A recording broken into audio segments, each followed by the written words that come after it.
So I didn't have a lot of photographs. And then unfortunately I had a house fire in '99, and the photos I did have, I just sorted them all out and kind of put them high up in the room upstairs, kind of out of the way, ready to be used. And the fire took out the whole of it upstairs. Everything that was kind of a metre and below survived, and everything that was above went. So I lost pretty much the photos that I did have, which were very limited. Yeah. But I did have photos of me and Sly Stone and the odd thing that was, from those sessions. When did you work with him? Sly Stone was about 70, 71. It was the start of There's a Riot Going On. Oh. I worked on... You hit the sweet spots of all these people. Let's face it. We did Family Affair and things like that. And he'd come from Germany. He'd been in Germany with a very early drum machine. It kind of played fixed patterns rather than like an 808 that you could program. Yeah. But he just had dumped a load of these things onto multi-track.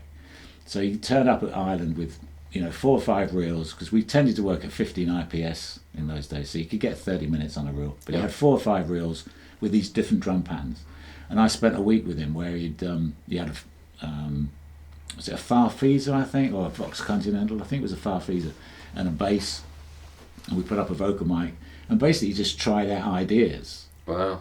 To these drum patterns, while taking massive amounts of cocaine. Of course. Well, that was massive amounts all over the place, and he took it almost to another level. Yeah. And then he went back to America and collapsed. That was when he was kind of out of it for about a year or so, quite ill. And then, maybe 2 years after that, whenever the album came out, I remember hearing Family Affair and going, I worked on this. I know this track, because it was the same drum pattern, and there was a few bits that had survived. So a week, but it was a great week. But a week with. So did cocaine fuel this for a while? This creativity and this energy, and then it just collapsed upon itself. I think for me, I guess the drug really at Olympic and especially at Ireland was really spliff, cannabis. At Ireland it was really more hash than grass, but obviously the Bob Marley thing, it tended to be more grass. Sorry, I wasn't there. So when Sly turned up with this kind of large bag of cocaine, that was really unusual, for me. It was like, well, this is a different thing. And Richard Perry, he was very self-contained, but he used to have a little silver cigarette case, with single skin grass joints, and he'd have a little file of cocaine. And he was very self-contained. He would smoke a joint, do a line, but he never offered anything to anyone. Yeah. Whereas Sly Stone was very much like, hey, kind of get involved, let's party. Yeah, you get messed up too. Yeah, exactly. And it affected recording quality too. Recordings got very hard and bright, both for the technology and because of cocaine. Yeah. I could spot mixes in the kind of late 70s that were kind of mixed on coke. Because I went there, with Little Free, I suppose, and doing the meters and the Robert Palmer era. It was very hard to work in America in studios and get everybody in the studio without cocaine. What I mean? So that was one of the things that you've kind of supplied. So for about 3 or 4 years, I kind of joined everyone and got fairly heavily into it, and then had to stop. I'm glad I did. I stopped in '79. It took me, I had to go on a kind of a diet and have somebody get me off it. I didn't just kind of go, I'm going to stop it. It's a psychological addiction. It's not really a physical addiction. I know. And sadly, when Robert died at 53, which is about 10 years ago or just over, because I'd been in touch with him. He was living kind of in Switzerland then, but we'd always kept in touch, and we'd have these kind of mad late night. It was obviously he'd been drinking, partying kind of vibes. We had some great conversations. But when he died, I found out that he was still smoking like 40 Dunhill cigarettes a day. He was drinking a bottle of whiskey a day, which he kind of looked like, because he got quite big and a little sweaty. So he lost all of his glamour. And still doing cocaine. And he had this massive heart attack after a gig in Paris. But because I was shocked when it happened, and then say a month or two later when I found out the circumstances, it's like, well, I'm not surprised now. But terribly sad, because the guy was such fun to work with, a great writer. Yeah, great records too. Yeah, but the coke thing did have an impact, and then I guess. When I stopped in '79 in the '80s is when the music business, the executives decided to take coke. Yeah, and then they took over the business and they made the decisions. I mean, reading your book and reading how the executive decided this record isn't good. This we can't put. they didn't know as much as they thought they knew about. Well, I think it was Arista, in fact, in the mid-'80s, who had, I mean, out of all the companies I was working with, they seemed to be the one that had the most of these albums that they'd paid for and were just sitting on a shelf that they weren't releasing. And that was Clive Davis, and you pronounced Arista correctly, which is good. You know where that comes from. It was the honor society in the New York City public school systems that if you made Arista list, but it gets pronounced Arista, but it's Arista. You got it right, so that's good. So so they had loads of albums that were made at quite a large expense. You know, with so the average budget in the '80s got to be about $100,000. So they had all these albums, so they just put on a shelf. So you spent most of your life recording in the UK. Yeah, the majority of it. Yeah. And then when you were in America, what were you recording? In America, it was most of that initially was through Robert Palmer. We were sitting in this house when we were doing Sneaking Sally Through the Alley. We did the overdubs here with the Island Mobile, and it was before kids and everything else. So you just took over that, and we were sitting here one night, and Robert and I just played this game, which was like kind of putting a band together of your heroes. Yeah. So we had James Jameson as a bass player, Ed Green, and all these different people, and Little Feat, and this guy again, this Steve Smith, who was this house guy at Ireland. He saw the list the next day. He goes, "What's this?" It's Robert and I. It's our heroes. And he said, "Can I get a copy of this?" And so he took a copy away. And about 2 months later, he phoned out and he goes, "Right, you're in Baltimore for 5 days with Little Feat. Yeah. Then we're going to New Orleans and we got a few days with the Meters. And then we're going to LA." It's just, so Robert and I were just made up. I mean, I couldn't believe it. Yeah. So all my initial working in America, apart from going out there to do the odd mastering job, was because of Robert, really. You know, making albums for Rob. We did 4 albums out there, 3 of which were failures. And that's another thing of today's. Which were the failures? Well, Sneaking Sally Through the Alley, Pressure Drop. Not in my world, but some people can do it as a commercial failure. Yeah, yeah. But Chris Blackwell kind of loved them, and he loved Robert.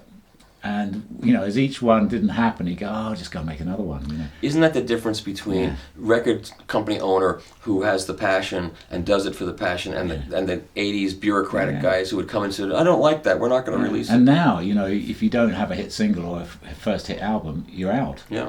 And I love Blackwell for that very thing. He just believed in things, and he's a gambler, and he had money. He said to me just a couple of years ago, he said, "Look, Cat Stevens was selling 3 times as many records than anyone else on Ireland." So Cat Stevens basically, floated Ireland.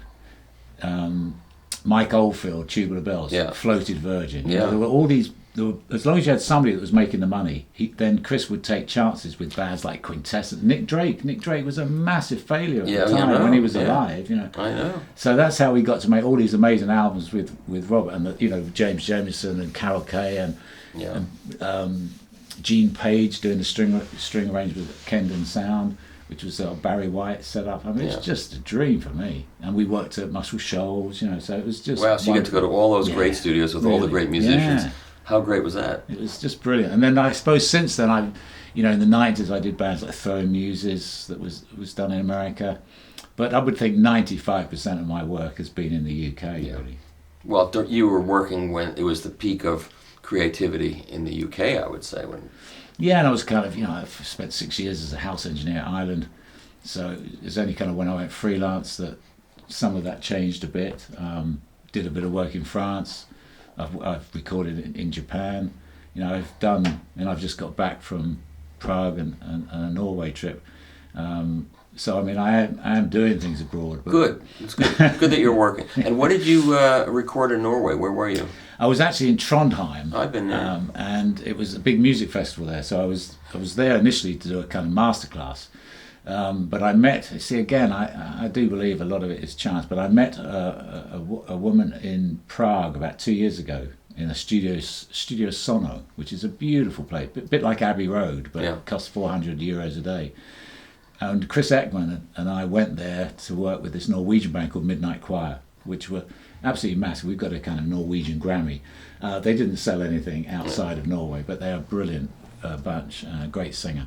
And that's how we found Sono. So I'm there a couple of years ago mixing something else, and this girl turned up and just sat in for a few hours. She'd come to see the studio, and we said, come in, make yourself at home. So she hung out and then kind of got in touch with me and said, I'd love to work with me.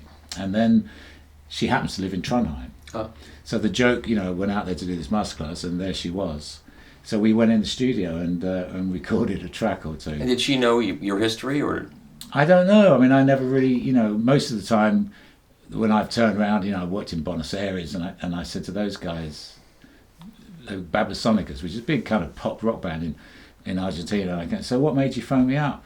And they went, oh, Spirit of Eden. We were 16 years old, at my brother's house when we heard this record. So, and even Chris Eckman from the Walkabouts in Seattle, when I worked with them on a couple of albums, and I've done other things where he and I co-produced, and you say to him, so what made you ring me out? This Spirit of Eden, Spirit of Eden has brought me a huge amount of work in the last 20 years. It's amazing how that works, isn't it? But no, I never, I don't get into all the prestige or glamour of it all. I think people think it's a very glamorous job. It's really hard work. Of course it's hard work, but you're around a lot of glamour. Yeah, no, it was fantastic, and I mean, I don't knock any of it. It was just amazing, but it feels almost like somebody else's life. If you witness history, though. It's hard to. And then you make history because you're there doing your job, and you did a really great job on all those records, and people who care about that, like me, notice it. Okay. And it's important. We were dedicated. I mean, I put work really before anything else, which I'm still with my wife for 45 years, but she's put up with a lot of that. Has she ever sat down and listened to that which record was it that Spirit is really, no, she still doesn't. I can't play Talk in the house. It's weird, isn't it? It's the only band. Wow. But it's obviously what we must have been like to try and live with, I suppose. When I finished Spirit of Eden, I came home here, and we'd been doing it for almost a year, and we'd worked in the dark, completely in the dark. So when I came down here, my kids were about, 10 and 13 or something. So I kind of sat them down and said, right, I just want to play you what I've been doing for a year, because they always heard me playing music, they knew what I did. So I kind of put that album on, turned out the lights, put the album on, 45 minutes or 43 minutes, and then when it finished, they kind of got up and went back to doing their homework or whatever it was.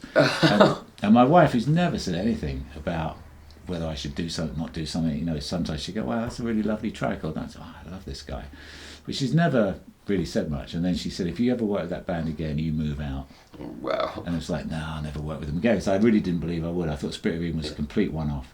But you did. And then 2 years later, when I got the Laughingstock album, I did actually move out. Lived in London for a while. But I read that in the book, and which caused its own problems. But I've always, it's selfish. I appreciate that. I am quite selfish. I've always, in a way, up until the last 15 years, I've always put music and what I do first. Yeah. Which some people cannot really accept or don't like. A lot of my friends' marriages have all fallen apart. Married to an engineer is probably not an easy thing. But I was selfish because that's what I wanted to do. Well, I'm doing the same thing right now. I'm traveling, and I travel a lot, which doesn't make sense because I'm a writer, and I'm not a reporter type writer, but I have these opportunities like this, so I'm happy to travel, and my wife isn't so happy about it. And it's tough though, isn't it? You have to do what you want to do to a degree. I have to. It's a balancing act, obviously.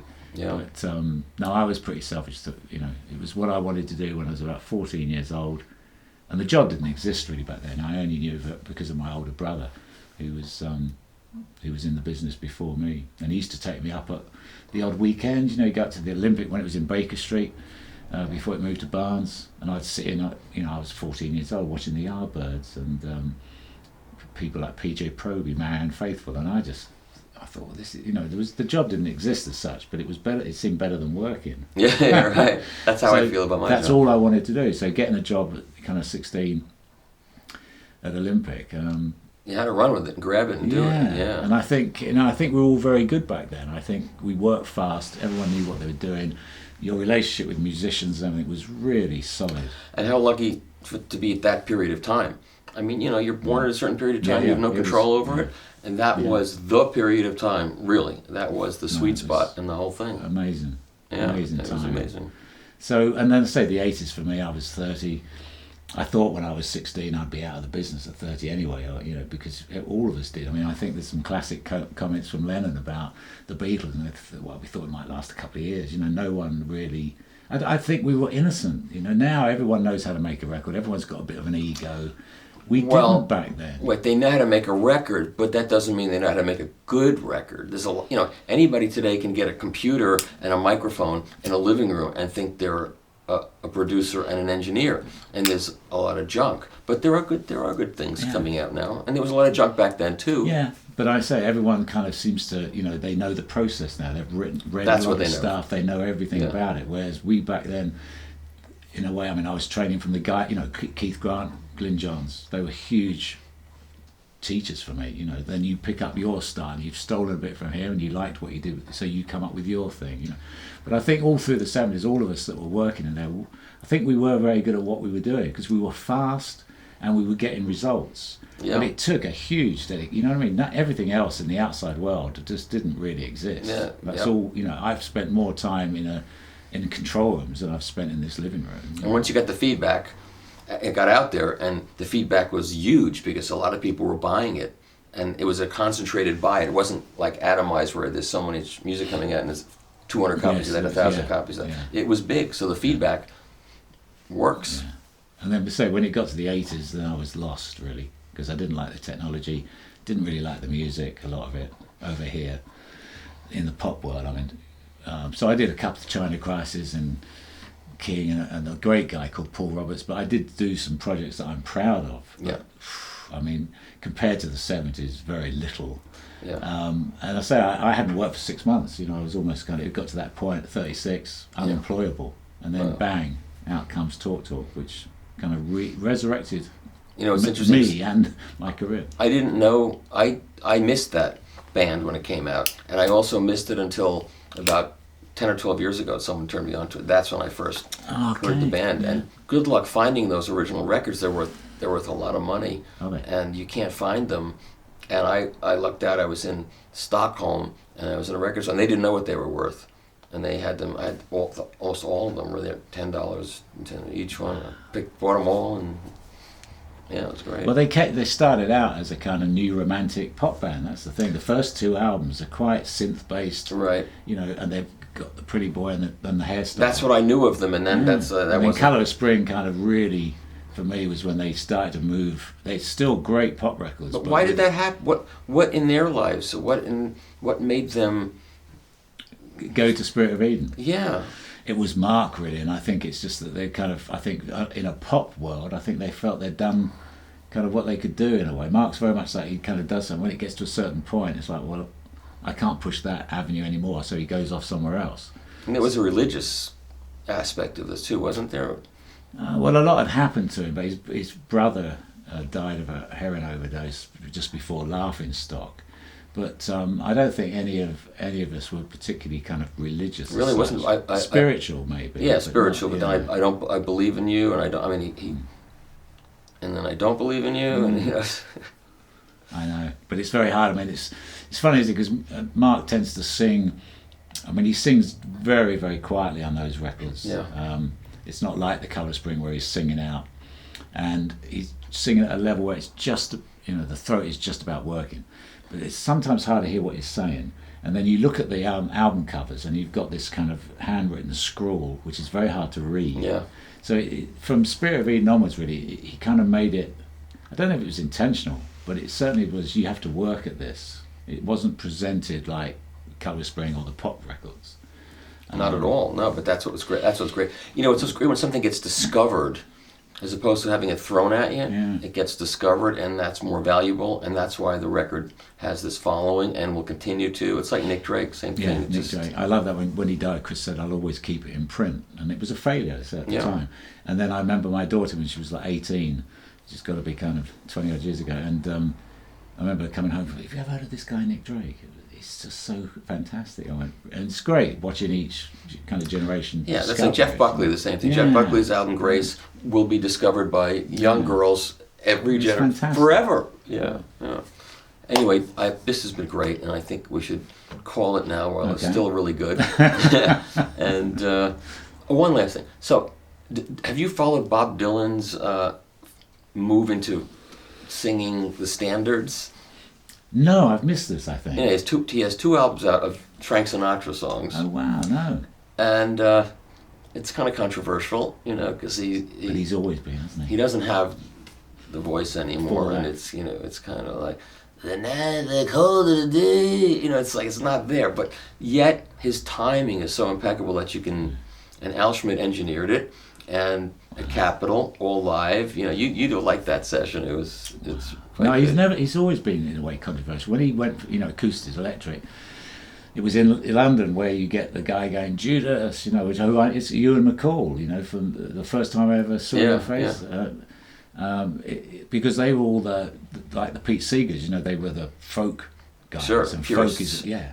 And then when Lennon did that, and he's booed. He's playing these gigs in London. He's being booed. I mean, it's quite remarkable. And then he pissed off a lot of people like Joan Baez and that because he wouldn't go on marches. That's right. And they were saying, but you're writing some of the best protest songs ever. He goes, I write songs, And I love his comment, which I wish it was on banners all over the world at the moment. I don't do trivial things like politics.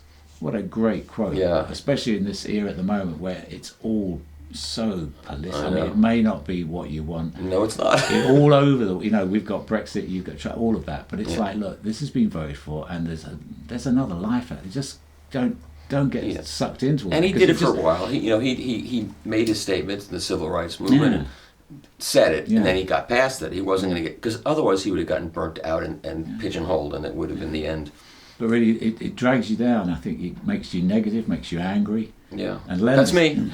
But Lennon said, if when you're angry, the establishment know how to deal with you. What they can't deal with is humour and kind of calmness. And it's You're right. true. And if everyone ignored Trump at the moment, That's what I tell. I think it would be fantastic if the press didn't do blanket press coverage and just ignored the guy. Right. Then He would hate that. He would hate that, but I also know. it's a much better way of getting at him. I think when he's in the news every day and people are marching on the streets, loves it. Yeah, but it's I know. madness. I watched 2 million people march in London against the Iraq War. We went to war. Yeah. All the women marching all over the world is not going to change anything. Trump is there. He may not last Yeah. for many different reasons. Yes. But he's been voted in. He's there. Just chill out. Go and have a great life. Go for a walk in the country. Just don't get involved because it just makes you angry. Well, Bob just recorded a triple album of standards that's about to come out. So he did 2 albums. They were both recorded at the same time. Right. And they put out one, and then he took the outtakes and did the second one, which was equally good or bad depending upon whether you like it. And now there's a 3-record set. That might be a bit much for me. I'm not sure I could take 3. Wow, no, I didn't know he'd gone in that Yeah. direction. That's amazing. I saw him in the Albert Hall in about 1971. Oh. And I saw him in Memphis about 10 years ago. I was out there working with Willie Mitchell. See, that's another guy that should have had a Yeah. documentary written about him, Yeah. all the Al Green stuff, how he built this studio in the ghetto in the 59. What a guy. I mean, Yeah. such a lovely You soul. know Paul Rogers. Yeah. So he did a live album in Memphis 2 years ago to tape, all analog to tape, with all those great musicians, and they didn't know who he was. And he walked in the studio, and it was like, "Who are you?" And he started with, I think, "I've Been Loving You Too Long." He did Otis, and they're saying, "What is this? This guy's gonna do that?" And he nailed it. It was really, really great. No, I was out there with a guy called Marty Pellow, who's an English singer, and it turned out, I didn't know this, that Marty had done his first album when he was signed at 18 years old, went straight to Willie Mitchell, and they did this album, Wow. which the record company wouldn't release.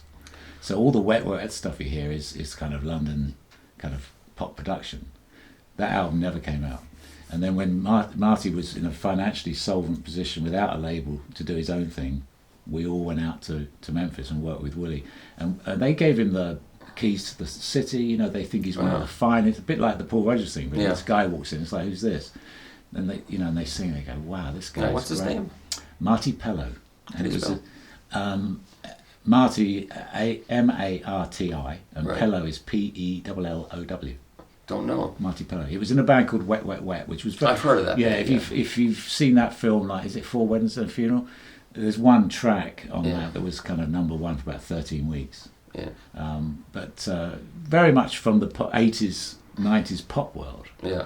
But he can sing anything. He tends to do kind of Broadway and West End shows now. Yeah. But just being around that Willie Mitchell's, that bunch of guys, no egos, man. I mean, just the sweetest bunch of people. And you look at what Willie Mitchell's done. You just look at this incredible roster of stuff, and yet when you talk to him, he's just so chilled and just such a what he was, such a lovely guy. You know? So that, and the session we did, and again, it's live, obviously. Somebody walked in the studio with a laptop, and he go, "You get that out of here." You know, he only had analog, and he had his last update was about 76. We had an MCI desk, MCI 24 track. Round the corner was all the old stuff from the 59, all just like sitting there. But it's all done live. So you've got this band playing away. In the booth, you've got Marty doing lead vocal, and these three mamas, one of who's got a kind of 6-month-old baby strapped to her. And they're doing the back. I mean, it was just so brilliant. Yeah, and real. I wish that had been filmed in a way, all of that, because you could show that to people now who are worried about this perfection or getting stuff clean. But at least the recordings exist, and they're good recordings, right? So that's... but I have a problem with silence, you see. So when digital first came, that was a big problem when it goes to silence. Yeah. Because I've always been used to it going to a bit of tape hiss or something. Something, because something exists. And when I even nothing, put noise in between tracks, because I just I don't see the point of silence. You've got this great thing going on, and then suddenly goes, and it's nothing. And then I agree. So I kind of fill it with, whether it's tape hiss and on Spirit of Eden, because we never used Dolby's on that, but we had so much hiss, and we did have a discussion on that. It's like, if we'd got rid of the hiss, it would be there, it would come and go, and we thought, headwise, if you have it there all the time, you'll get used to it. So we had a track of just hiss. Really? Which we would ride. So the tracks that had less on them, or maybe quieter, that had less hiss, we would add hiss to keep the hiss level from the start to finish the same. It's almost like dither. Yeah. So you forget about it.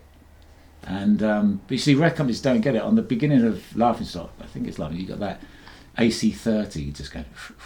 Anyway, this was fantastic. I really appreciate your taking the time to talk to me, and I'm glad I came all the way up here to do it. Thank you. Thanks so much. Not at all. Excellent.